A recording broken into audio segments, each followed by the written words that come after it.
আপনি যদি পলিটিক্স করতে চান, এটা বাস্তবতা, এগুলো কেউ বলে না। আপনাকে হচ্ছে আপনার কর্মীদেরকে হচ্ছে টেম্পো স্ট্যান্ড দিতে হবে, আপনার এই যে গরুর হাট দিতে হবে, আপনি হচ্ছে তাকে একটা অবৈধ ইনকামের ব্যবস্থা করে দিতে হবে। আর আরেকটা বিষয় কি, যেটা আমরা সবসময় মানে অ্যাভয়েড করি, আসলে পলিসি মেকিংয়ে বা এমপি যারা হবে তাদের কিন্তু আসলে এগুলো কাজ না। রাস্তাঘাট করা তার কাজ না, সে হচ্ছে এলাকায় ব্রিজ করে দিবে, এটা কিন্তু কাজ না। আপনি দেখবেন হর হামেশা দেদারসে এমপি গিয়ে বলতেছে আমি মসজিদ করে দেবো, মন্দির করে দেবো, রাস্তা বানাই দেবো, ব্রিজ বানাই দেবো, ওই সিঙ্গাপুর বানাই ফেলবো। এগুলো সবগুলো কিন্তু মিথ্যা কথা। এগুলো হচ্ছে মানে এটা তার কিন্তু কাজই না, এটা তার ডিসকোর্সের মধ্যেই নাই, এটা তার জব ডিসক্রিপশনের মধ্যেই নাই, কিন্তু সে কিন্তু এটা বলতেছে। কারণ মানুষের মিসকনসেপশনটা কি, মানুষ ভাবে যে একটা এমপির হয়তো এটা কাজ।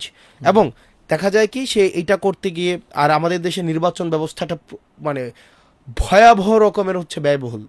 এটা যদি এই প্রতিযোগিতা যদি আমরা না থামাইতে পারি, আমরা যতই বলে একটা কারেক্ট পলিটিক্স আমরা হচ্ছে আমরা নেশনকে উপহার দেব, এটা সম্ভব না।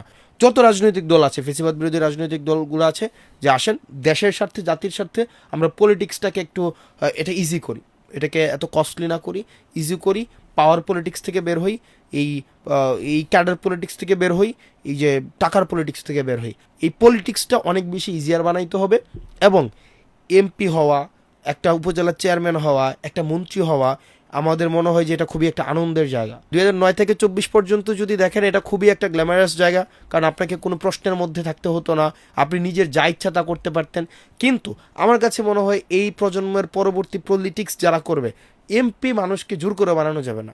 মানে যে আসলে এটা আমাদেরকে কঠিন করে দিতে হবে ব্যবস্থাটা। কারণ এমপি হইতে আসছেন আপনি, আপনি জনগণের ম্যান্ডেট নিয়ে আসছেন, আপনি জনগণের কাছে দায়বদ্ধ, আপনি পার্টি প্রধানের কাছে দায়বদ্ধ, আর জনগণের কাছে দায়বদ্ধ না, ব্যাপারটা এমন না। আপনি যদি জিততে চান তাহলে জনগণের কাছে আসতে হবে। এই জনগণের কাছে যদি প্রশ্নের জায়গাটা আসেন, তখন আর এই চেয়ারটা আরামের থাকবে না।